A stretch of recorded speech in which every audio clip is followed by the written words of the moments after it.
అంత వస్తుందా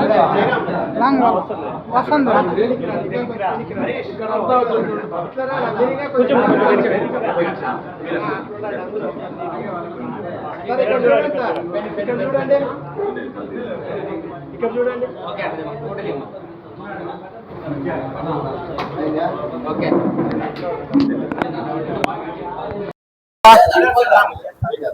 మహేష్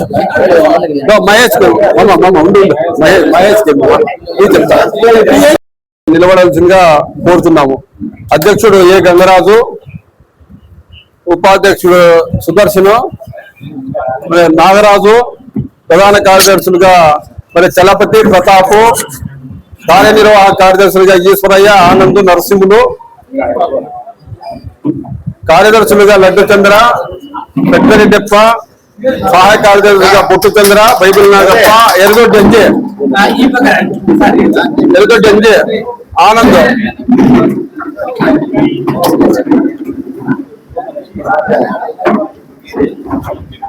ట్రెజరర్ గా మెకానిక్ ప్రసాద్, టి నరసింహులు, ముఖ్య సలహాదారులుగా టీచర్ సోమశేఖరు, మరి ఆదిబాయ్ అన్న, రామ్మోహన, రామాంజనేయులు, మధు, రమేష్.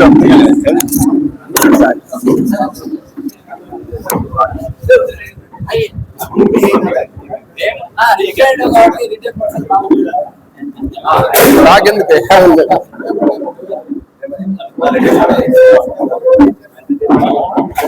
ఆనంద్ ఆనంద్ ఆనంద్ ఆనంద్ అంజకి అంజకి ఏంటి అంజకి అంజకి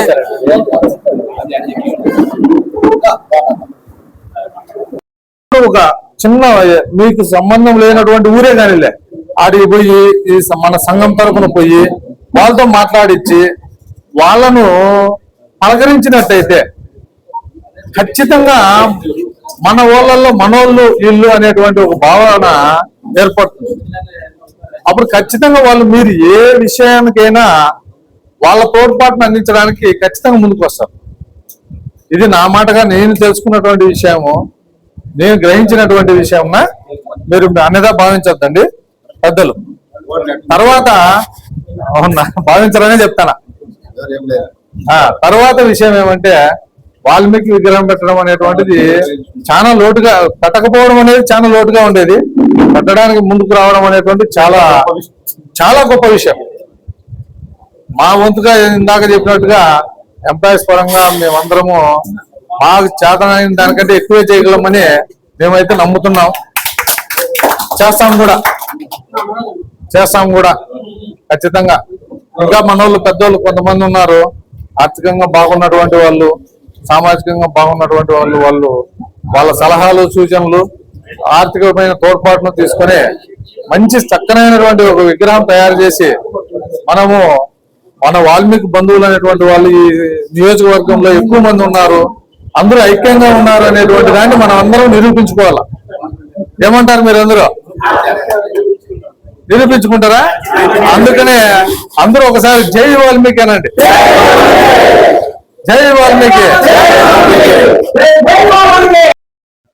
ఎవరైతే మొదట స్టార్ట్ చేసినారో వాళ్ళు చివరిలో లేరు. ఇవన్నీ మాకు తెలుస్తుంటాయి.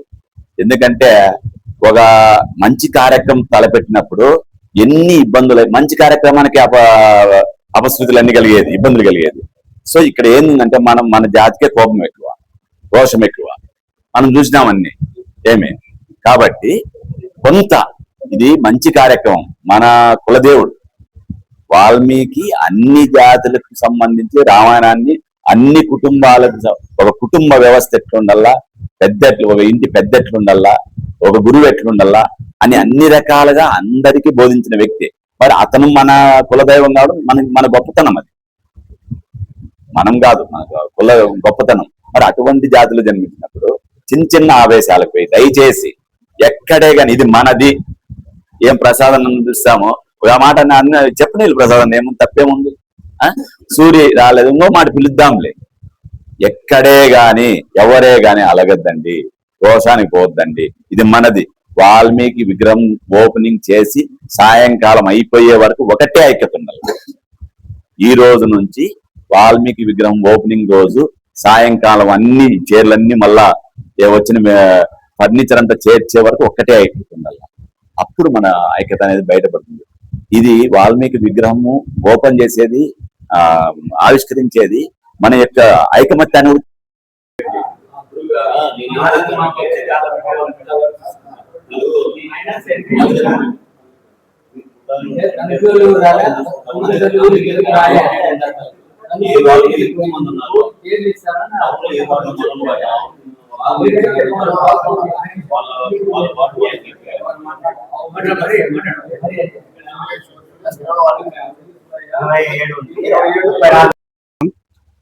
ప్రతి ఒక్కరికి ధన్యవాదాలు. ఈరోజు ఆల్రెడీ కమిటీ ఫామ్ అయింది, వెరీ గుడ్. వాళ్ళ ఆధ్వర్యంలో అంటే వాళ్ళ ఆధ్వర్యంలో కాదు, మనందరి ఆధ్వర్యంలో ఆ కమిటీ జరుగుతుంది. ఆ కమిటీని కోఆర్డినేట్ చేస్తూ మండలానికి ఒక ముగ్గురు ఇద్దరిని, ఒక యువకుల్ని, ఇద్దరు మంచి యువకుల్ని, ఒక అనుభవస్తుల్ని వేసుకొని ఆ మండలంలో ఉండే వాళ్ళు ఎవరైతే బయట తిరుగుతుంటారో, ఎవరైతే ఆర్థికంగా, అంటే ఆర్థికంగా కూడా ఇంపార్టెంట్ కదా, ఆర్థికంగా మనకు సహాయం చేయగల ఉన్నారో మన వాళ్ళే, వేరే వాళ్ళు కాదు, వాళ్ళతో కోఆర్డినేట్ చేసుకొని సోమవారం ఆదివారం నాటికి అందరూ వచ్చేట్లుగా ఒక కార్యక్రమాన్ని ప్రతి మండలానికి 10 మండలాలు ఉన్నాయి. మనము పుట్టపర్తి వదిలేయండి.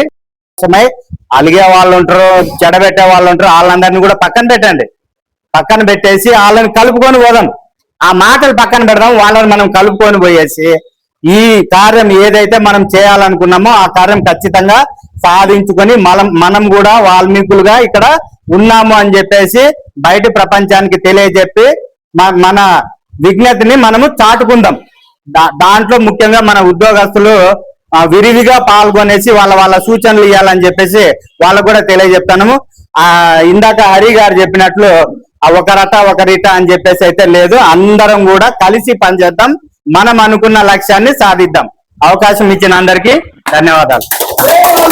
చైతన్యంతో మనం ఇప్పుడు శాసనసభ్యులు గారి దగ్గరికి వెళ్ళినాం. ఆయన అయితే మనకు సుముఖంగానే చెప్పినారు, మీరు ఎక్కడైనా పెట్టండి. పైగా ఆయన ఒక మాట అన్నారు, మీరు నిజంగా చైతన్యవంతులయ్యా, మీరు కురుబలు, మీ తర్వాత ఎవరైనా అని చెప్పి నిజంగా మనం దానికి ఆయన హర్షించాల. ఆయన మనతో పాటు ఎప్పుడు ఉన్నారు, లేరనే ఉద్దేశం అయితే లేదు. మనం ఖచ్చితంగా ఆదివారం రోజు ఒక సమావేశం, ఆత్మీయ సమావేశం, వాల్మీకుల ఆత్మీయ సమావేశం ఏర్పరచుకుందాం.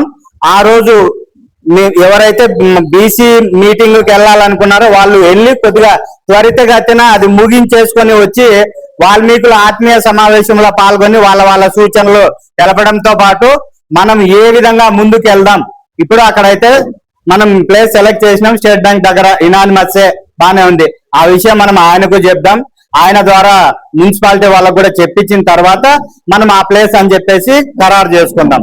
అంతేనా కాదా సార్? వాళ్ళు కూడా మనకు చెప్పాలా, మనం ఆయనకు చెప్పాలా, ఆయన వాళ్ళకి చెప్పిన తర్వాతనే మనం అది ఖచ్చితంగా అని చెప్పేసి నిర్ధారించుకుందాం.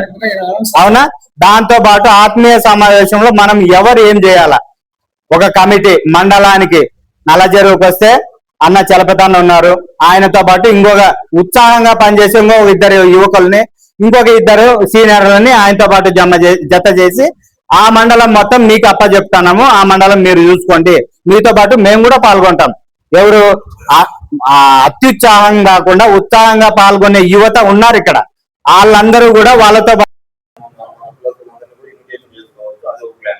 కానీ ఇప్పుడు నెక్స్ట్ ఆత్మీయ సమావేశం మనం ఎందుకు పెట్టుకుంటామంటే, ఆత్మీయ సమావేశం రోజు ప్రతి ఒక్కరూ పాల్గొనాలి. ఇప్పుడు కులంలో ఉంటూ మనం ఏం సహాయం చేస్తామనేది ఆ రోజు ఎక్స్ప్లోర్ చేసేస్తే మనకు బడ్జెట్ పైన ఒక అవగాహన చేస్తుంది.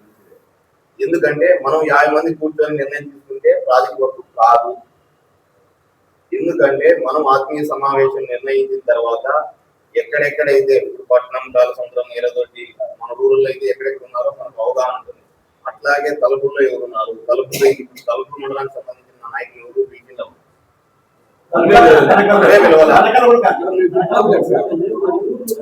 అదే నేను చెప్తున్నది ఏమంటే, మనం పిలవలే కదా, వాళ్ళకి మనం గుర్తించి పిలిస్తే కదా వాళ్ళు కూడా చేసేది. కాబట్టి ఇప్పుడు కనకల్లులో కూడా అలాగే ఎంపీ గుంటలో మంచి లీడర్లు ఉన్నప్పుడు కూడా మనం కూడా ఇన్విటేషన్ చేయాలి. అదే చెప్తాను.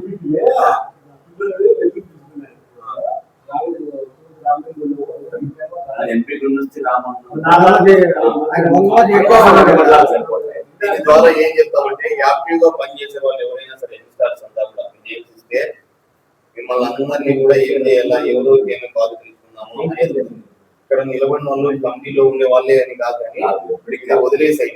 ఎందుకంటే పెద్దలందరూ కూడా కమిటీలో ఉండాలా, యంగ్స్టర్స్ అందరూ కూడా ప్రోగ్రామ్ నడపడానికి పుషప్ చేసుకోవాలా. ఇప్పుడు మన బాధ్యత అంతా కూడా బాగా చెప్తున్నా, మన భుజాల పైన మోసుకొని ఉండాలా. ఎక్కడెక్కడ ఎవరెవరు ఉన్నారు, ఏ ఒక్క ఊరిని కూడా మిస్ కాకూడదు, ప్రతి ఒక్కరు కూడా హాజరు కావాలి.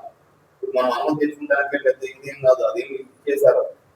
ఈ ప్రోగ్రామ్ సక్సెస్ చేయాల, ఈ ప్రోగ్రామ్ సక్సెస్ చేయడంలోనే మన ఇది ఉంటుంది. అంతిమ వరకు ఇక్కడ మళ్ళీ మనకు ఏదో ఒకటి మనస్పర్ధాలు పెట్టే వాళ్ళు కూడా తయారవుతారు. బాబు చెప్తున్నా, ఏ విషయం కూడా విన్నా వదిలేదు. మరీ తప్పు చేసినాడన్నా కూడా తప్పు చేయలే మావోడే లేదు చెప్పండి. నేను ఎందుకు చెప్తున్నానంటే మిమ్మల్ని ఉద్యోగస్తుల్ని కొంచెం తక్కువగానో ఇంకోటను వాళ్ళు అనుకోవటము, లేదంటే ఇంకోరు అనుకోవటము, ఇలా రకరకాలుగా కొంతమంది చిచ్చు పెట్టి మన ప్రోగ్రామ్ ను నాశనం చేసేదానికి ఖచ్చితంగా ఉంటారు. కాబట్టి అవన్నీ కూడా వదిలేసి మన ప్రీ ప్లాన్ ప్రకారం నడుచుకోవాలా. మనకున్నది ఏమి బుధవారం అనుకుంటున్నాం. బుధవారం ఆత్మీయ సమావేశం అంటే ఖచ్చితంగా ఏ ఫంక్షనల్ మాట్లాడినా పట్టకూడదు. అప్పట్లోనే మన ప్రాజెక్ట్ కాస్ట్ అనేది తెలిసిపోతుంది. ఎందుకంటే డోనర్స్ ఎవరు ఏం చేస్తారు, ఏమి మాక్సిమం చేస్తారు, కానీ మనం అందరం కలిసినట్టు ఉంటుంది. నువ్వు ఏం చేస్తావు, నీ బాధ్యతగా కూడా నువ్వు నిరూపించుకోవాల్సిన అవసరం కూడా ఉంటుంది అనేది. మనం అలా చేస్తే ఈజీ అయిపోతుంది. ఇప్పుడు నేను ఏం చేస్తానంటే వీళ్ళంతా కూడా మనం పల్లెలలోనో లేదంటే లీడర్లకు ఫోన్ చేసి నాకు ఆ రోజు ఆ చందా డబ్బులు ఇవ్వడానికో ఇంకోవడానికో కొద్దిగా టైం పడుతుంది. కొన్ని వెళ్ళి వెంటనే ఏదైనా సమ్ అమౌంట్ అన్నారనుకో, ఆ రోజు కొంచెం ఉండొచ్చు ఉండకపోవచ్చు, ఖచ్చితంగా ఇవన్నీ ఉంటాయి. కాబట్టి అక్కడ ఉన్న మండల నాయకులకు వాళ్ళకి కానీ ఇక్కడ ఉన్న ఒక వ్యక్తులను కావచ్చు, మండలంలో ఎక్కడ ప్రవేశించినా వాళ్ళ ఇళ్ళకు పోయి ఫస్ట్ ఇన్ఫార్మ్ చేసి ఇవన్నీ చేయాల్సిన బాధ్యత ఉంది. మనం మొదటిగా ఏం చేద్దామంటే ఈ మొదటి సమావేశానికి ఆత్మీయ సమావేశానికి ప్రతి మండలానికి వెళ్ళి ఫలానా డేట్కి మీటింగ్ ఉంటుంది, ఖచ్చితంగా రావాలి. ఎక్కడైతే సర్కిల్ ఉందో అక్కడ ఖచ్చితంగా కూర్చొని విషయం చెప్పి తర్వాత అక్కడే నిర్ణయిద్దాం. అక్కడ మామూలుగా ఏ విగ్రహం పెట్టుకుందాం, ఎలా పెట్టుకుందాం, ఏ విధంగా చేద్దాం. ఎక్కడైనా మీకు తెలిసిన అంటే మన విగ్రహాలు పెట్టిన దానిలో అత్యధికంగా అద్భుతంగా ఉంటాయి కొన్ని చోట్ల. దానిని మనం ఒక 4-5 తీసుకొని 4-5 మోడల్స్ తీసుకొని దానికి ప్రాజెక్ట్ ఎంత అవుతుంది, ఏం కదా, మనం ఎంత చేయగలము అనే ఆలోచనతో ముందుకు పోదాము. మొదటిగా ఆత్మీయ సమావేశం పెట్టుకోవడంలో ఖచ్చితంగా చాలా మందిని కవర్ చేసుకోవడానికి మనం ప్రయత్నం చేయాలా. ఇవన్నీ దృష్టిలో పెట్టుకొని బుధవారం అంటున్నారు కాబట్టి బుధవారం అంటారంటే కూడా రేపటి నుంచి అదే పని ఉంటుంది. ఎంప్లాయర్స్ అయితే వాళ్ళు మీరు కవర్ చేస్తారు. ఎంప్లాయర్స్ కూడా నాకు తెలిసి మాక్సిమం 50 ఉన్న ఖచ్చితంగా ఉన్న దాటల. ఇప్పుడు ఏ ఆఫీసు పోయినా కూడా వీళ్ళు మనోడే అంటున్నారు, కానీ ఇప్పుడు ట్రాన్స్ఫర్ కోసమో లేదంటే ఇంకోటి కోసమో వాళ్ళ సమస్య వచ్చినప్పుడల్లా కూడా మనోడు అనేది